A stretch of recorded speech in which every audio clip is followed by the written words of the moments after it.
ભરૂચ મનરેગા કૌભાંડમાં નવો વળાંક સામે આવ્યો છે। કોંગ્રેસ નેતા હીરા જોટવાની પોલીસે ધરપકડ કરી લીધી છે। જી હા, પોલીસે હીરા જોટવાની ધરપકડ બાદ ગીર સોમનાથથી તેમના પુત્ર દિગ્વિજય જોટવાની પણ ધરપકડ કરી। ભરૂચ મનરેગા કૌભાંડમાં તેની પણ સંડોવણી બહાર આવી। જે એજન્સીઓ પાસે મનરેગાનું કામ હતું એ બંને એજન્સીના પ્રોપરાઇટર બીજા હતા અને એજન્સીના ખાતામાં જેટલા પણ સરકારી રૂપિયા આવતા હતા તે બધા હીરા જોટવા અને તેના પુત્ર દિગ્વિજયના ખાતા ટ્રાન્સફર થયા હતા। પોલીસે 14 દિવસના રિમાન્ડની માંગ કરતા કોર્ટે 6 દિવસના રિમાન્ડ આપ્યા છે। પોલીસ રિમાન્ડ દરમિયાન કયા પ્રકારની માહિતી અને પુરાવા એકત્ર કરશે તેના પર સૌ કોઈની નજર રહેશે। રિમાન્ડ દરમિયાન અન્ય કોઈ નેતા કે અધિકારીઓની સંડોવણી પણ સામે આવે તેવી પૂરેપૂરી શક્યતા છે।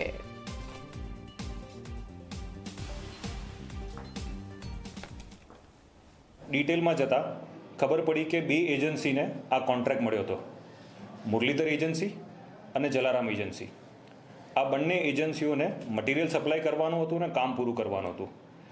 તપાસ કરી ત્યારે ખબર પડી કે આ કામ પણ પૂરું નથી થયું, જેટલું કામ કર્યું છે એ પ્રોપર કામ નથી કર્યું, મટીરિયલ સપ્લાય જે કરવાનું હતું એ પણ નથી કર્યું અને જે 60-40નો ratio material supply is to labour એ પણ મેન્ટેન નથી કર્યો। તેમ છતાં 56 ગામોમાં ખોટા બિલો રજૂ કરી અને સરકારી નાણાંની ઉચાપત કરી છે। ખોટા જોબ કાર્ડ બનાવવામાં આવ્યા છે, ગરીબ માણસો જે લોકોને મજૂરી દર્શાવી એ લોકોના અકાઉન્ટ ખોલાવવામાં આવ્યા અને સરકારી નાણાં એ એકાઉન્ટમાં ટ્રાન્સફર કરી મુરલીધર એજન્સી અને જલારામ એજન્સીના પ્રોપરાઇટરોએ આ નાણાં પોતાના અકાઉન્ટમાં લઈ લીધા।